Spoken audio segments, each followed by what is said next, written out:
பஸ்கள் கார்கள் மட்டும் இல்லாமல் ரயில்களிலும் கூட்டம் அலைமோதுகிறது. சென்னை சென்ட்ரல் ரயில் நிலையத்தினுடைய நிலவரம் என்ன? செய்தியாளர் ராமச்சந்திரன் வழங்கும் தகவல்களை கேட்கலாம். தீபாவளி பண்டிகையை சொந்த ஊரில் கொண்டாடுவதற்காக சென்னையிலிருந்து லட்சக்கணக்கான பொதுமக்கள் ரயில் மூலமாக வெளியூருக்கு பயணித்து வருகின்றனர். குறிப்பாக நான் நிற்கக்கூடிய பகுதி சென்னை சென்ட்ரல் ரயில் நிலையம். இந்த பகுதியில் நடைமேடை 5 தமிழ்நாடு விரைவு ரயில் புறப்படக்கூடிய அந்த காட்சி நேரடியாக பார்க்கலாம். முன்பதிவு இல்லாத ரயில் பெட்டிகள் முன்னாலும் பின்னாலும் முழுவதுமாக நிரம்பி வழியக்கூடிய அந்த பயணிகளின் நிரம்பி வழியக்கூடிய காட்சிகளை பார்க்கலாம்.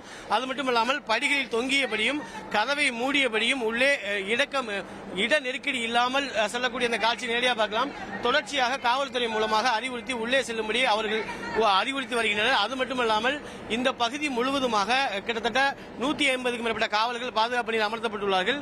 மேலும் அது மட்டுமல்லாமல் இன்று ஒரே நாளில் மட்டும் கிட்டத்தட்ட 3 லட்சத்துக்கும் மேற்பட்ட பொதுமக்கள் ரயில் மூலமாக தமிழகத்தின் பிற மாவட்டங்கள் மற்றும் இந்தியாவின் பிற மாநிலங்களுக்கு பயணித்துள்ளதாக ரயில்வே தரப்பில் தெரிவிக்கப்படுகிறது. ஒவ்வொரு தீபாவளி பண்டிகையின் போது இந்த மாதிரி முன்பதிவில்லாத பெட்டிகளின் எண்ணிக்கை குறைவாக இருப்பதாகவும் இந்த பெட்டிகளின் எண்ணிக்கையை அதிகரிக்க வேண்டும் என்பது ரயில் பயணிகளின் பிரதான கோரிக்கையாக உள்ளது.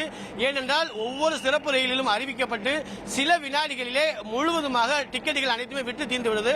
ஆகையால் இந்த ரயில்களில் கூடுதலாக முன்பதிவில்லாத ரயில் பெட்டிகளை இணைக்க வேண்டும் என்பது ரயில் பயணிகளின் பிரதான கோரிக்கையாக உள்ளது. அவ்வாறு இணைத்தால் மட்டுமே இதுபோன்ற சிக்கல் இன்றி சொந்த ஊருக்கு நிம்மதியாக தீபாவளியை கொண்டாட முடியும் என்பது ரயில் பயணிகளின் கோரிக்கையாக உள்ளது. அது மட்டுமல்லாமல் முன்பதிவு செய்த கோச்சுகளிலும் ரயில் பயணிகள் ஏற முடியாத ஒரு சூழல் இருப்பதை நம்மால் இங்கு காண முடிகிறது. தந்தி டிவி செய்திகளுக்காக ஒளிப்பதிவாளர் லூகாசுடன் ராமச்சந்திரன். ரயில் பயணத்தில் நிற்க கூட இடமில்லாமல் பயணிகள் செல்லக்கூடியதை பார்க்கிறோம். கூடுதல் பெட்டிகள் இணைக்கப்பட்டிருப்பதா ரயில்வே துறை அவ்வப்போது சொல்லுது. அது போதுமானதாக இருக்கிறதா? கூடுதல் ரயில்கள் விடப்படுவதாகவும் ரயில்வே துறை சொல்லுது. இந்த பயணம் இரவு முழுவதும் இப்படித்தான் நின்று கொண்டே பயணிக்கணுமா அப்படின்ற கேள்வி எல்லோருக்குள்ளேயுமே ஏற்படுகிறது. இந்த போன்ற நாட்களில் கூடுதலாக பெட்டிகள் இணைத்து கூடுதல் ரயில்களை இன்னும் அதிகப்படுத்தினால் எதுவாக இருக்குமே என்ற கோரிக்கை ஆண்டுக்கு ஆண்டு வலுப்பெற்றே வருகிறது அப்படின்றத நம்ம பார்க்குறோம்.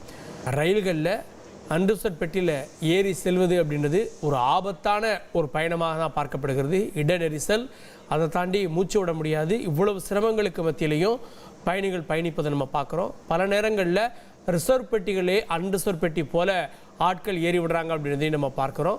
சென்னை சென்ட்ரல் ரயில் நிலையத்துடைய காட்சிகள் இவை. இந்த பண்டிகை காலத்தை ஒட்டி 147 சிறப்பு ரயில்கள் விடப்பட்டிருப்பதாக ரயில்வே துறை ஒட்டுமொத்தமாக தெரிவிக்கிறது.